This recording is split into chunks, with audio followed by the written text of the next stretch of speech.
कौन से पेशेंट में किस प्रकार की सर्जरी करनी है वो डिसाइड करते हैं कि किस तरह का ACL टीयर है।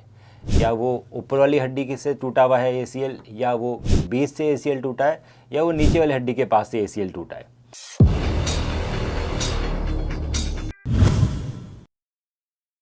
ACL यानी एंटीरियर क्रूशिएट लिगामेंट हमारे घुटने की स्टेबिलिटी के लिए बहुत ज़रूरी होता है। जब ये टूट जाता है तो घुटने की स्टेबिलिटी ख़त्म हो जाती है, खिलाड़ी भाग नहीं पाता, लचक खाता है। इसको ठीक करने के लिए ACL सर्जरी की जाती है। ACL सर्जरी मुख्य तौर पर दूरबीन से की जाती है। इसको मिनिमल इन्वेजिव सर्जरी बोला जाता है, की होल सर्जरी। इसके कुछ एडवांटेज इस तरह से कि बहुत ही छोटे छेद होते हैं, कैमरे में देख के सर्जरी की जाती है और रिहेबिलिटेशन बहुत फास्ट होता है। अब बात आती है कि सर्जरी कितने प्रकार की होती है।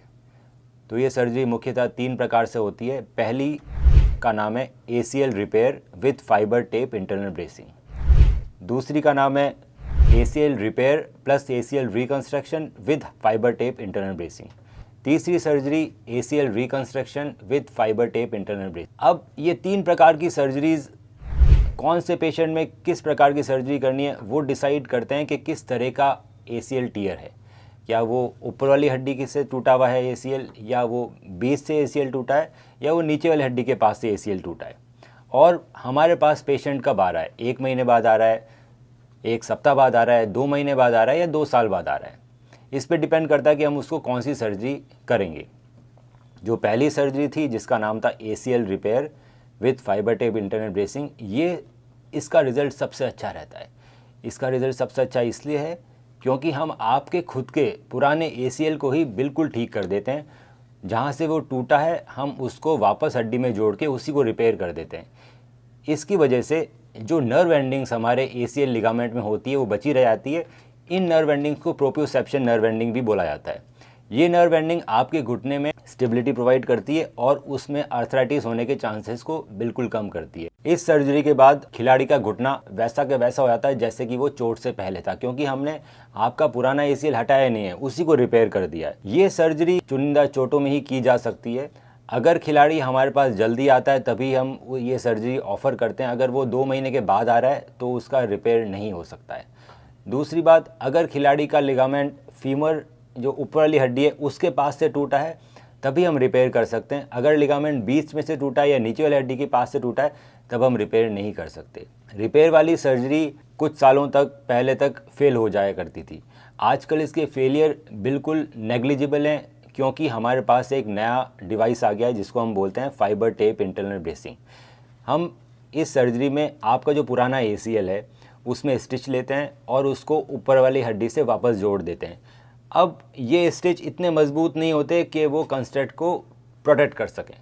इसके लिए हम क्या करते हैं, फाइबर टेप इंटरनल ब्रेसिंग, एक फाइबर टेप का इंटरनल ब्रेस बनाते हैं दोनों हड्डियों के आसपास, फीमर से लेकर टीबिया तक। ये फाइबर टेप इंटरनल ब्रेसिंग आपके रिपेयर को प्रोटेक्ट करती है और ये हमारे पेशेंट और हमारे खिलाड़ियों को जल्द से जल्द एक्सरसाइज कराने के लिए प्रोत्साहित करती है। इसके कारण एक्सरसाइजेज जल्दी हो पाती है, मोबिलिटी जल्दी आ जाती है और वापस खिलाड़ी 3 महीने के अंदर अपने गेम में चला जाता है। Running and back to game 3 महीने में हो जाता है। Got this injury while playing football. It was a sudden impact and a pop sound kind of thing, and it was very painful. So for 4 months, I was unsure if it's going to be a permanent issue or not. So then I came to Dr. Manu Bura, and we had a look at what the issues were, and it seemed like an ACL tear. Got the MRI done and everything, so it was confirmed. And so we had the surgery. And I saw everything that was happening. I was very informed as to what's going on, and so it was an augmented ACL repair for me, and so it was nice to know exactly what's going on and how exactly everything was done as far as I can know. And so then the recovery started after the surgery, and the recoveries were all about giving me confidence to be able to put my weight on this knee. The surgery and everything went well, but it was all about me building that confidence that I can walk again properly. And so it's been 3 weeks now. I was able to walk without the cast, and it feels good. दोस्तों, अब आपने ACL repair के बारे में जाना। इसके अलावा ACL reconstruction with repair and ACL reconstruction with fibre tape internal bracing, ये 2 सर्जरीज और होती है।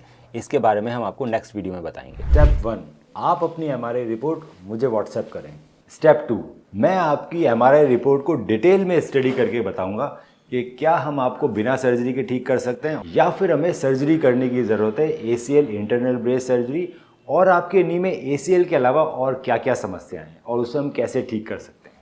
स्टेप 3, जब आप मुझसे मिलने आएंगे तो मैं आपके नी का डिटेल्ड फिजिकल एग्जामिनेशन करूंगा, आपकी फिल्म्स को डिटेल में देखा जाएगा और उसको देखते हुए आपसे ट्रीटमेंट ऑप्शंस डिस्कस किए जाएंगे। आपके जितने भी सवाल हैं उन सभी का मैं जवाब दूंगा।